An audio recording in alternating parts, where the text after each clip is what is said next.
Hello बच्चों, स्वागत है आपका आपके प्यारे से YouTube channel success classes by Aryan sir में।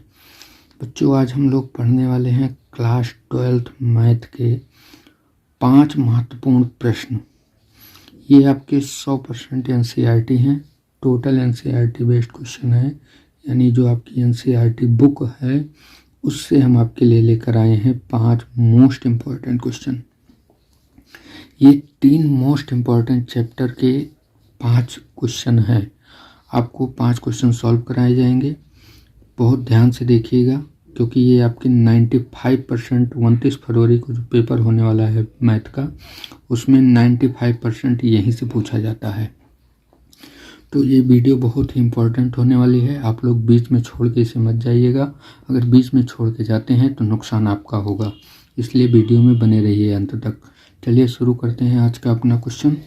हमारा पहला क्वेश्चन है कि दर्शाइए कि सदिश आई कैप प्लस जे कैप प्लस के कैप अक्षों ओ एक्स ओ वाई एवं ओ जेड के साथ बराबर झुका हुआ है। ये जो क्वेश्चन है इसमें एक सदिश दिया है आपको। हम मान लेते हैं कि माना सदिश वेक्टर ए हमें दिया है। वेक्टर ए बराबर दिया है आई कैप प्लस जे कैप और प्लस के कैप। कह रहा है अक्षों ओ एक्स ओ वाई एवं ओ जेड के साथ बराबर झुका है, यानी बराबर कोण पर झुका हुआ है। तो मान लेते हैं माना सदिश वेक्टर ए अक्षों ओ एक्स ओ वाई तथा ओ जेड के साथ क्रमशः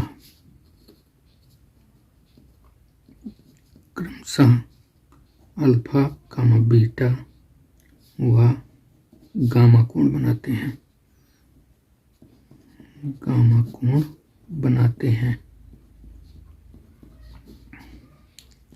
हमें दिखाना क्या है कि ये जो सदिश है ओ एक्स ओ वाई एवं ओ जेड के साथ बराबर झुका हुआ है, यानी अल्फा जो है वो बराबर है बीटा के और वो बराबर है गामा के, यानी अल्फा बीटा गामा तीनों कोण आपस में क्या है, बराबर हैं।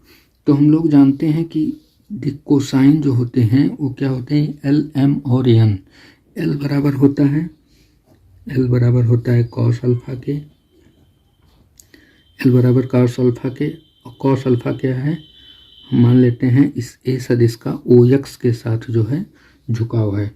तो ये बराबर हो जाएगा A upon under root A square plus B square plus C square. ये क्या है, A square B square C square क्या है, ये जो हमें सदिश दिया है इसके दिकानुपात हैं। तो दिकानुपात हम मान लेते हैं क्या है, ए बराबर हमें दिया है 1 और बी बराबर क्या दिया है 1 और सी बराबर भी क्या दिया है 1। यहाँ पर दिकानुपात क्या होते हैं, जो आई जे के साथ इसके साथ गुणे में लगा रहता है वही क्या है, दिकानुपात है। तो यहाँ इसका मान निकालते हैं, अतः under root A square plus B square plus C square का मान निकालेंगे। तो ये हो जाएगा आपका 1 का स्क्वायर फिर 1 का स्क्वायर और 1 का स्क्वायर, टोटल ये कितना आएगा, अंडर रूट 3 के बराबर। तो यहाँ से हमें मिलेगा एल बराबर कॉस अल्फा बराबर ए का मान कितना है 1 है बटे इसका मान कितना है रूट 3। ठीक, इसी प्रकार हम यम का मान निकालते हैं। एम बराबर होता है कॉस बीटा, एम बराबर क्या होता है, कॉस बीटा। कॉस बीटा निकालेंगे तो कॉस बीटा किसके बराबर होता है, कॉस बीटा बराबर होता है B upon under root A square plus B square plus C square. यहाँ से एम की वैल्यू निकालेंगे, एम बराबर कॉस बीटा और ये आएगा बी की वैल्यू कितना है 1 बटे इसकी वैल्यू हम निकाल चुके हैं कितना है, अंडर रूट 3। इसी प्रकार हम निकाल लेंगे। इसी प्रकार n बराबर कॉस गामा, तीनों का झुकाव, तो ये हो जाएगा c अपान अंडर रूट में a square plus b square और प्लस c स्क्वायर। यहाँ सी एन की जो वैल्यू मिलेगी आपको मिलेगी कॉस गामा बराबर 1/√3। यहाँ से हम क्या देख रहे हैं कि यल की वैल्यू कितना है 1/√3, m की वैल्यू कितना है 1/√3 और n की वैल्यू कितना है 1/√3। तो यहाँ पर हम लिखेंगे कि चूँकि L बराबर m बराबर n, अतः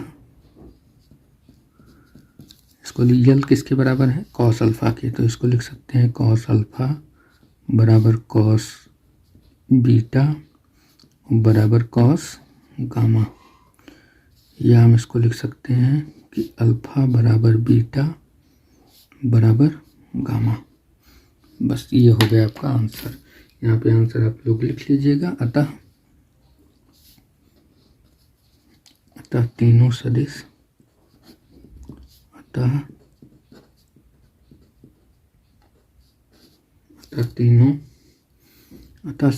तीनों अक्षों से सदिश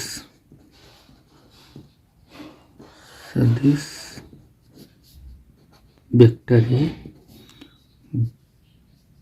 ए, तीनों अक्षों से सदिश वेक्टर ए बराबर झुका हुआ है।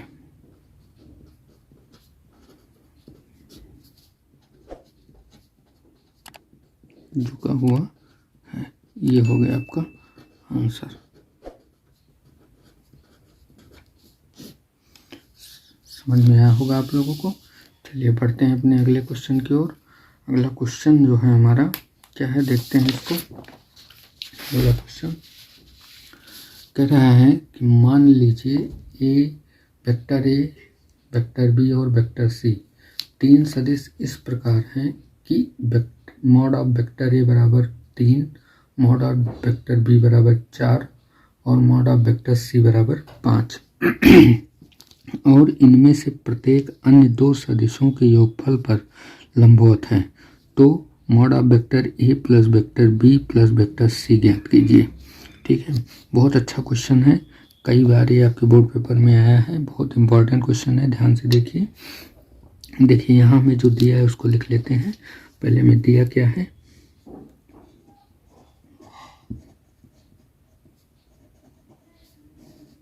दिया है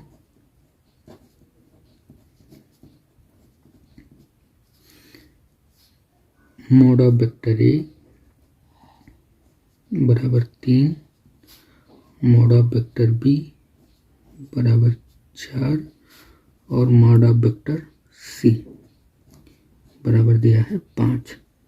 हमें सिद्ध क्या करना है, ए बी सी का मान निकालना है। Vector A plus vector B plus vector C के मॉड का मान निकालना है। ठीक है, तो ये चीज़ हमें दिया है। अब यहाँ पर देखिए क्या कह रहा है, यहाँ कह रहा है कि इनमें से प्रत्येक अन्य दो, यानी इनमें से प्रत्येक का मतलब हुआ कोई भी एक वेक्टर, पहले वेक्टर ए फिर वेक्टर बी फिर वेक्टर सी, इनमें से प्रत्येक अन्य दो सदिशों के योगफल पर लंबवत है। यानी अतः अब दिया क्या है, दिया हमें कि वेक्टर ए जो है वो लंब है किस पर, अन्य दो सदिशों के योगफल। तो अन्य दो सदिश कौन कौन से बचे, vector B plus vector C, इस पर लंब है। ठीक है, दिया है कि इनमें से प्रत्येक अन्य दो सदिशों के योगफल पर लंबवत है। तो लंबवत है, ए लंबवत है किस पर, B vector B plus vector C पर। इसका मतलब हुआ कि इन दोनों का जो डॉट प्रोडक्ट है, vector A dot vector B plus vector C, वो किसके बराबर होगा, 0 के बराबर होगा। तो लंबवत वेक्टरों के डॉट प्रोडक्ट क्या होता है, शून्य होता है। तो यहाँ से इसका हम गुणा करा लेंगे तो ये हो जाएगा, डॉट प्रोडक्ट कराएंगे तो vector A dot vector B plus vector A dot vector C बराबर हमें क्या मिलेगा, 0। समीकरण नंबर 1 मान लेंगे इसको, ठीक है। तथा अगला वेक्टर बी इसी प्रकार, वेक्टर बी लंबवत है किस पर, अगले दो पर। कौन कौन से, ए और सी पर। बी ले लिए हैं तो क्या बचा, ए और सी, इस पर लंब है। इसका मतलब क्या हुआ कि वेक्टर बी का dot product vector A plus vector B के साथ जो होगा क्या होगा, 0 के बराबर होगा। यहाँ इसका गुणा करा लेंगे तो क्या मिलेगा, vector B dot vector A plus vector B dot vector C बराबर 0। इसको मान लेंगे समीकरण नंबर 2। इसी प्रकार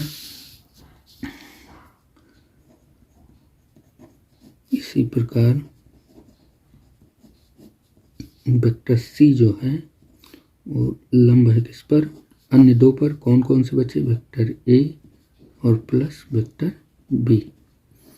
तो इसका मतलब क्या हुआ कि वेक्टर सी का dot product vector A plus vector B के साथ वो क्या होगा, 0 के बराबर होगा। यहाँ इसका मल्टीप्लाई कराएंगे तो हो जाएगा vector C dot vector A plus vector C dot vector B बराबर क्या हो जाएगा, 0। समीकरण नंबर 3 दे देते हैं इसे, ठीक।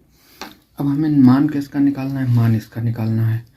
तो हम क्या करते हैं, हम जानते हैं कि देखिए डायरेक्ट इसका मान तो निकल नहीं सकता है, तो इसलिए हम क्या करते हैं, इसका स्क्वायर की वैल्यू रखते हैं। तो हम जानते हैं कि यहाँ पर लिखेंगे चूंकि mod of vector A plus mod of vector B plus mod of vector C का होल स्क्वायर,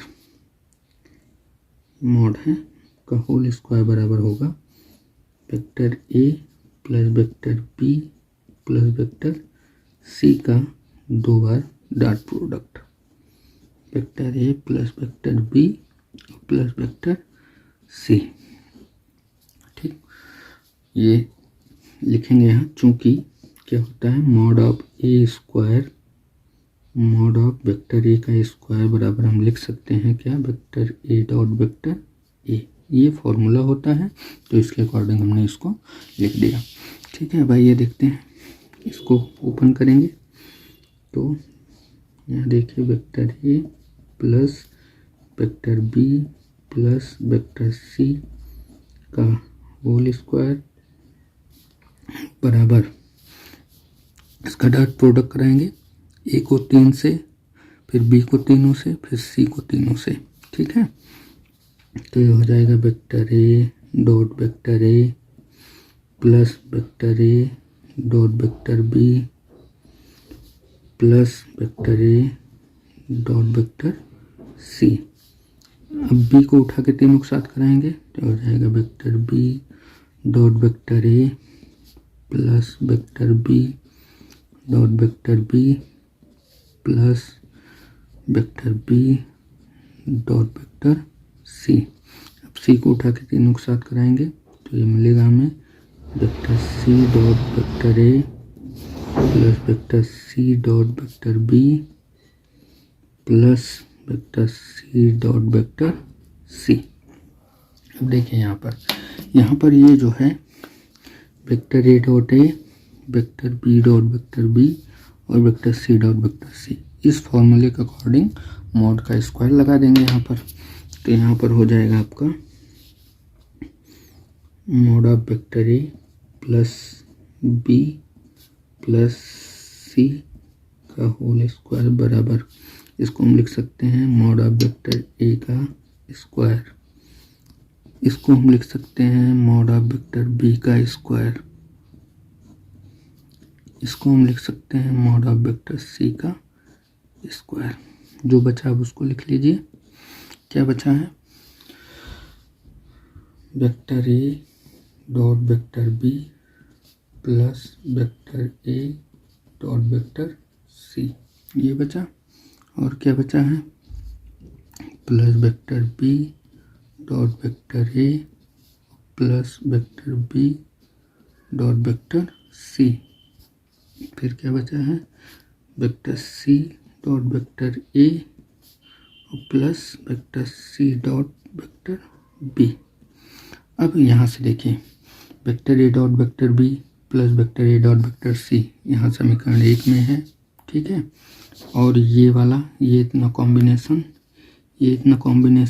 समीकरण 1 में है, ये इतना कॉम्बिनेशन समीकरण 2 में है, और ये इतना कॉम्बिनेशन समीकरण 3 में है। तो समीकरण 1, 2, 3 से मान रख देंगे यहाँ पर, ठीक है। तो समीकरण 1, 2, 3 से मान रखने पर समीकरण 1, 2 व 3 से मान रखने पर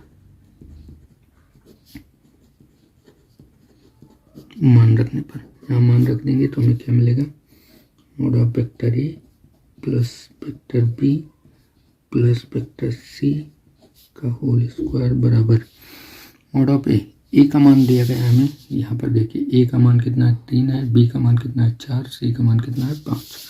यहाँ पर रखेंगे तो ये हो जाएगा 3 का स्क्वायर, यहाँ हो जाएगा 4 का स्क्वायर, और ये हो जाएगा 5 का स्क्वायर, ठीक।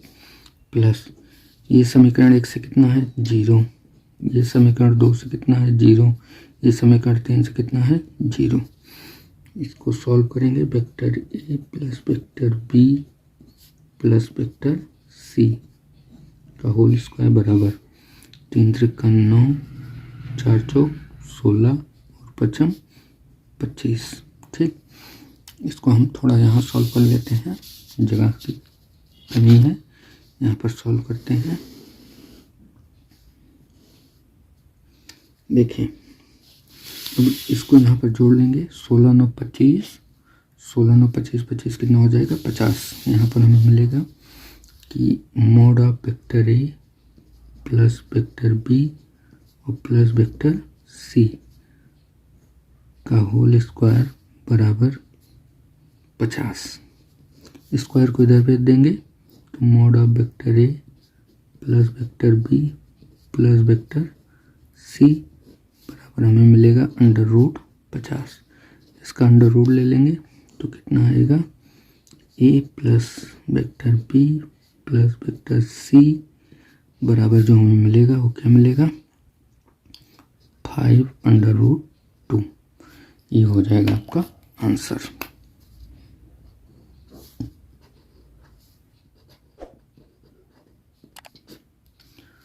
समझ में आया आप लोगों को? चलिए ठीक है, बढ़ते हैं अपने अगले क्वेश्चन की ओर। अगला जो क्वेश्चन है हमारा, अगला क्वेश्चन है बिंदु 5,2,-4 से जाने वाली तथा सदिश 3i cap plus 2j cap minus 8k cap के समांतर रेखा का सदिश तथा कार्तीय समीकरणों को लिखिए। तो ज्ञात करना है कार्तीय समीकरण को। तो देखिए, यहाँ पर ये एक बिंदु दिया गया है और एक क्या दिया गया है, सदिश दिया गया है। तो जो बिंदु दिया गया है, इस बिंदु की ये क्या दी गई है, दिकानुपात हैं। ये उस बिंदु के क्या है, दिकानुपात हैं। तो दिकानुपात से हम क्या बना लेते हैं, वेक्टर बी बना लेते हैं, क्योंकि जाने वाली जो किसी बिंदु और एक सदिश से होकर जाने वाले समांतर रेखा का समीकरण जो होता है वो क्या होता है, वेक्टर आर बराबर vector A plus lambda vector B, ये होता है, ठीक है। तो इसी के आधार पर हम मान लेते हैं कि माना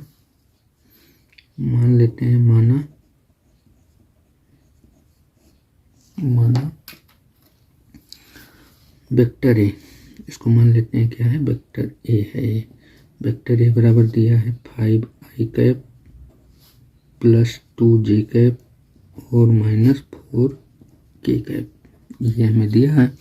और इसको मान लेते हैं क्या है, ये वेक्टर बी है।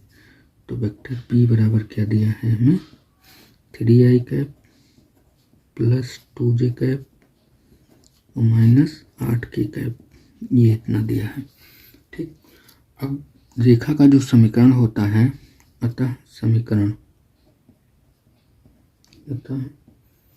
रेखा का समीकरण जो होता है, यहाँ लिखेंगे रेखा का समीकरण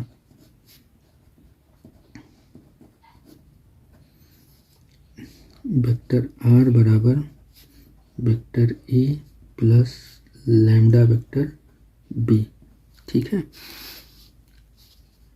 जहाँ लैम्डा क्या है, नियतांक है, इसका मान अभी हम निकाल लेंगे। तो वेक्टर r बराबर वेक्टर a का मान रख दीजिए 5i cap plus 2j cap minus 4k cap, ये हो गया a का मान, प्लस लैम्डा वेक्टर b का मान रख दीजिए 3i cap plus 2j cap और माइनस 8k कैप। ठीक, तो ये जो मिला हमें, ये सदिश रूप मिला है।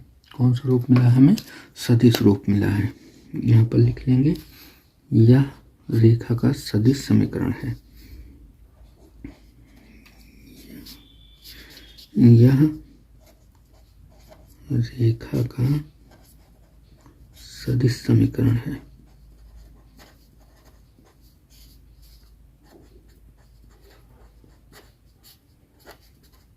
ये रेखा का हमें कौन सा समीकरण मिला? सदिश समीकरण। अब कार्तीय समीकरण निकालने के लिए चाहे तो हम फार्मूले का उपयोग कर दें, चाहे हम इसी से निकाल लें, और इसी से निकालेंगे तो ज़्यादा बेटर रहेगा। ठीक है, तो कार्तीय समीकरण इसी से निकालेंगे। तो हम ले लेते हैं अब समीकरण 1 से। यहाँ पर देखिए, अब समीकरण 1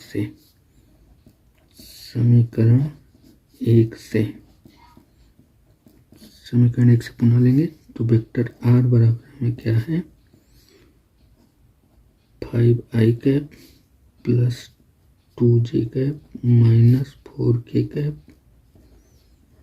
और plus lambda 3i cap plus 2j cap और माइनस 8k कैप। ठीक है, अब हमें कार्तीय रूप लेना है, तो कार्तीय रूप में हम r का मान रखेंगे। r क्या है? स्थिर सदिश है, तो यहाँ पर इसका मान रखेंगे। ये क्या होता है, xi cap plus yj cap plus zk cap, ये होगा। और फिर इतना 5i plus 2j minus 4k। ठीक, लैम्डा का अंदर मल्टीप्लाई कर देंगे तो ये मिलेगा हमें 3 lambda i cap 3 lambda i plus 2 lambda j और माइनस 8 लैम्डा k। ठीक, ये मिलेगा। अब हम इधर इसको जोड़ लेते हैं, तो ये मिलेगा xi plus yj plus zk। ठीक है, अब इसको जोड़ेंगे, i के साथ जुड़ेगा तो ये मिलेगा हमें 5 plus 3 lambda 2i plus 2 plus 2 lambda into j और प्लस माइनस 4 माइनस 8 लैम्डा और k। अब क्या करते हैं, इधर से हम तुलना करा देते हैं। ठीक है, तुलना कराएंगे। तुलना करने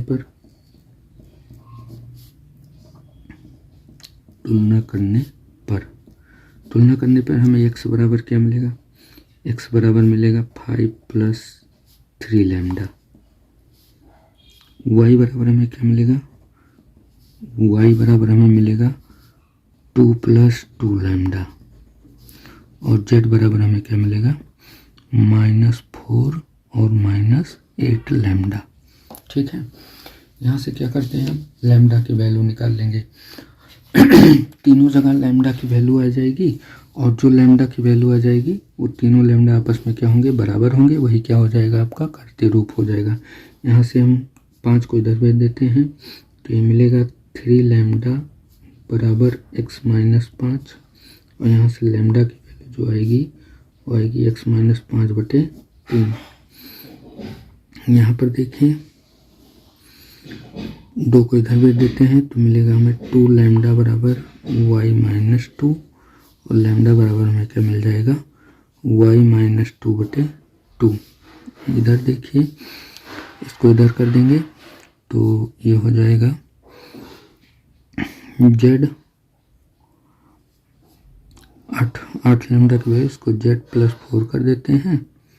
z प्लस 4 बराबर माइनस 8 लैम्डा और लैम्डा बराबर हमें क्या मिलेगा z प्लस 4/-8।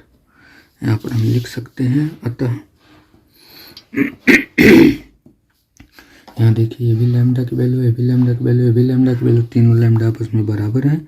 तो यहाँ पर लिखेंगे x माइनस 5/3 बराबर है y माइनस 2/2 बराबर है z प्लस 4/-8। यही क्या है आपका कार्तीय रूप है। ठीक है, यही रेखा का कार्तीय समीकरण है। यही रेखा का कार्तीय समीकरण है।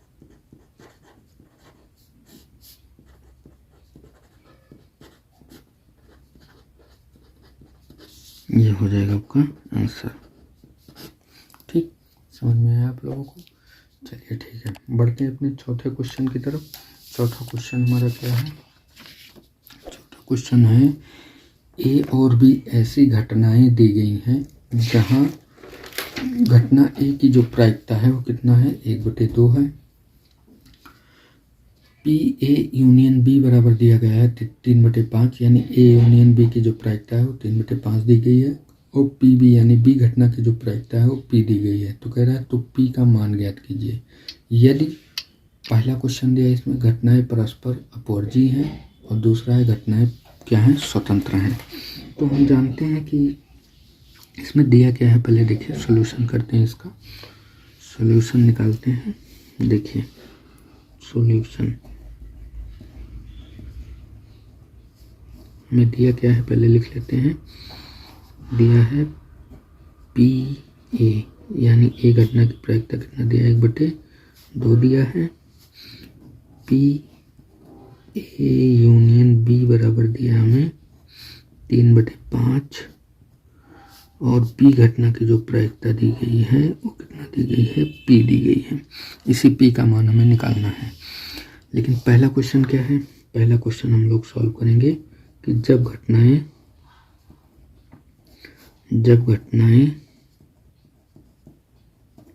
परस्पर अपवर्जीय हैं, जब घटनाएं परस्पर अपवर्जीय हैं तो हम लोग जानते हैं कि अपवर्जीय घटनाओं में जो ए इंटरसेक्शन बी होता है, ए इंटरसेक्शन बी की जो प्रायिकता होती है वो क्या होती है 0 होती है। ठीक है, ये पर अपवर्जीय घटनाओं की कंडीशन है कि ए इंटरसेक्शन बी की जो प्रायिकता होगी वो क्या होगी 0 होगी। ठीक है, तो यहाँ पर हम दिया क्या है हमें, चूंकि इसको मान लेते हैं समीकरण नंबर 1। हमें दिया है चूंकि पी ए यूनियन बी ये दिया है हमें, तो पी ए यूनियन बी का जो फॉर्मूला होता है वो क्या होता है P A plus P B और minus P A intersection B. ठीक है, अब प्रायिकता ए यूनियन बी की कितना है 3/5 है बराबर प्रायिकता ए घटना की प्रायिकता कितनी है 1/2 है। बी घटना की प्रायिकता कितनी है पी है minus P A union B कितना है 0 है। यहाँ समीकरण 1 से पी ए यूनियन बी कितना है 0 है, इसको यहाँ 0 कर देंगे। अब यहाँ से पी की वैल्यू निकालेंगे, इसको इधर भेज के, तो पी बराबर हमें मिलेगा 3/5 माइनस 1/2। इसको सॉल्व करेंगे तो पी बराबर हमें मिलेगा एलसीएम आएगा 10, यहाँ 6 माइनस 5 और पी की जो वैल्यू आएगी वो कितना आएगी 1/10। ठीक है, ये मिलेगा हमें अपवर्जी घटनाओं में। अब हम दूसरा देखेंगे, हमारा क्या है, जब घटनाएं स्वतंत्र हैं। ठीक है, दूसरा क्वेश्चन सॉल्व करते हैं इसी में। दूसरा क्वेश्चन है जब घटनाएं स्वतंत्र हैं। जब घटनाएं स्वतंत्र हैं,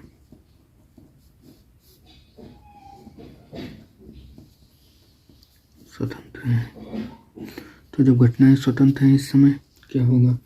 जब घटनाएं स्वतंत्र हैं तो हम जानते हैं पी ए इंटरसेक्शन बी, यानी ए इंटरसेक्शन बी की जो प्रायिकता होती है वो बराबर होती है प्रायिकता ए गुणे प्रायिकता बी, ये बराबर होता है। ठीक है, अब यहाँ पे ये इतना होता है। अब इसकी वैल्यू रखेंगे हम सब, तो पी ए इंटरसेक्शन बी बराबर पी ए का मान कितना है, यहाँ देखिए पी ए का मान कितना है 1/2 और पी बी का मान कितना है पी है। दोनों वैल्यू यहाँ रख देंगे 1/2 गुणे पी।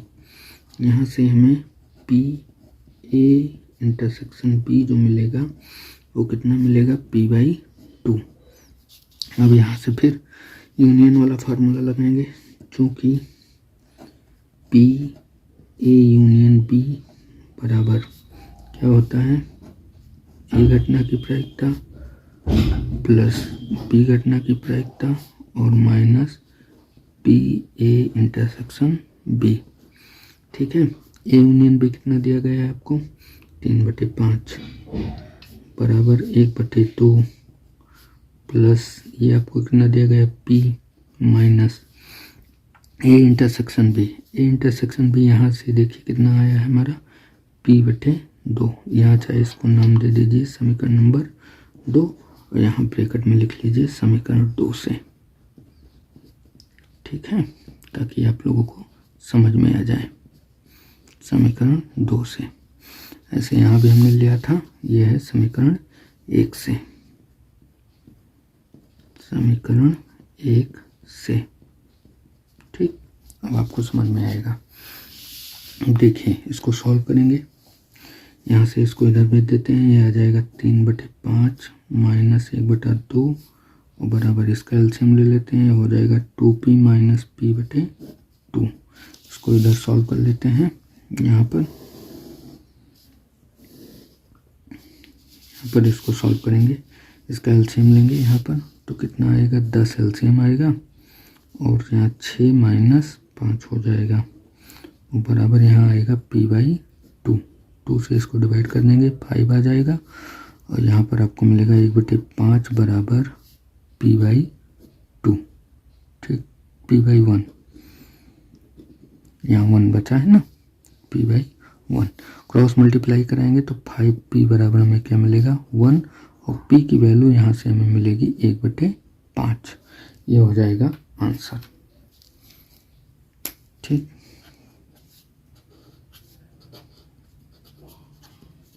समझ में आया आप लोगों को। चलिए ठीक है, बढ़ते हैं अपने 5वें क्वेश्चन की ओर। 5वां जो क्वेश्चन है हमारा, 5वां क्वेश्चन बहुत इंपॉर्टेंट क्वेश्चन है, कई बार बोर्ड परीक्षा में पूछा गया है। क्वेश्चन है कि पी ए दिया गया है आपको, पी ए बराबर दिया गया है हमें पी ए बराबर 1/2 तथा पी बी बराबर 7/12। इसका मतलब ए घटना की प्रायिकता दी गई है आपको 1/2 और बी घटना की प्रायिकता कितना दी गई है 7/12। हमें निकालना क्या है कि क्या ए और बी स्वतंत्र घटनाएं हैं, और इसमें दिया है पी ए नहीं या बी नहीं बराबर दिया है 1/4। इसका मतलब हमें दिया है, पहले जो दिया है उसको लिख लेंगे। सॉल्यूशन है, देखिए आप लोग, अंतिम क्वेश्चन है हमारा, बहुत ही इंपॉर्टेंट क्वेश्चन है, ध्यान से देखिए इसको। दिया है हमें, दिया है ए घटना की प्रायिकता दी गई है 1/2, बी घटना की प्रायिकता दी गई है हमें 7/12 और हमें प्रायिकता दी गई है ए नहीं या बी नहीं। इसकी प्रायिकता दी गई है हमें कितना, 1/4। ठीक, तो यहीं से ले लेते हैं P प्रायिकता। ए नहीं का मतलब A डैश, या का मतलब यूनियन, बी नहीं का मतलब B डैश, बराबर कितना है, 1/4। अब A dash union B dash, इसको हम लिख सकते हैं P A इंटरसेक्शन B का होल डैश बराबर 1/4। ठीक है, अब A इंटरसेक्शन B का होल डैश, इसको हम लिख सकते हैं 1 - P A इंटरसेक्शन B बराबर 1/4। यहाँ से हम इसकी वैल्यू निकाल लेंगे, तो प्रायिकता A इंटरसेक्शन B की कितना हो जाएगी, ये इधर चला जाएगा, 1 - 1/4 आ जाएगा। ये सब फार्मूले हैं। यहाँ देखिए A dash union B dash, इसका मतलब हुआ कि A इंटरसेक्शन B, यूनियन का उल्टा कर दीजिए और पूरे का होल डैश लगा लीजिए। और A इंटरसेक्शन B का होल डैश का फार्मूला मिलेगा आपको 1 - P A इंटरसेक्शन B। नई वाले में से एक 1 को क्या कर देंगे, माइनस कर देंगे। अब देखिए यहाँ पे प्रायिकता A इंटरसेक्शन B बराबर जो हमें मिलेगा वो क्या मिलेगा, 3/4। ठीक है, ये हमें मिल गया। P A इंटरसेक्शन B मिल गया। हमें क्या पूछ रहा है कि क्या A और B स्वतंत्र घटनाएं हैं। A और B स्वतंत्र घटनाएं के लिए हमें सिद्ध करना रहता है कि P A स्वतंत्र घटनाओं के लिए हमें क्या सिद्ध करना रहता है, P A इंटरसेक्शन B बराबर होता है किसके, P A इंटू PB के। ये हमें सिद्ध करना रहता है। कोई भी कहीं भी पूछता है कि स्वतंत्र घटनाएं हैं कि नहीं, तो स्वतंत्र घटनाओं के लिए इन दोनों को हमें क्या करना पड़ता है, बराबर करना पड़ता है। तो यहाँ से तो हमने A इंटरसेक्शन B की वैल्यू निकाल ली और PA की वैल्यू दी गई हमें, अतः अब हम निकाल लेते हैं PA की वैल्यू दी गई है और PB की वैल्यू, तो PA इंटू PB निकाल लेते हैं। प्रायिकता A घटना की इंटू प्रायिकता B घटना की, इसको निकालते हैं। तो ये दिया गया हमें 1/2 गुणे 7/12, ये आ जाएगा आपका कितना, 7/24। अब देखिए यहाँ पर इसको देखिए, A इंटरसेक्शन B बराबर कितना है, 3/4 और PA इंटू PB बराबर कितना है, 7/24। तो यहाँ पर लिखेंगे अतः PA intersection B is not equal PA into PB के। इसका मतलब हुआ कि A इंटरसेक्शन B है, A इंटरसेक्शन B जो है वो PA इंटू PB के बराबर नहीं है। अतः ये पूछ रहा है क्या A और B स्वतंत्र घटनाएं हैं, तो लिख दो अतः ये स्वतंत्र घटनाएं नहीं है, क्योंकि स्वतंत्र घटनाओं के लिए इन दोनों को बराबर होना चाहिए। अतः A और B स्वतंत्र घटनाएं नहीं हैं, स्वतंत्र घटनाएं नहीं हैं।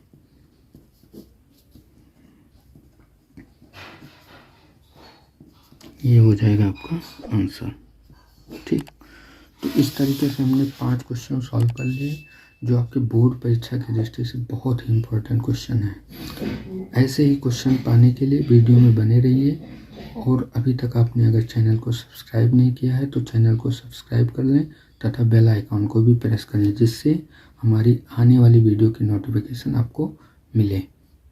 तो चलिए ठीक है, मिलते हैं अगले वीडियो में ऐसे ही मोस्ट इम्पॉर्टेंट क्वेश्चन के साथ।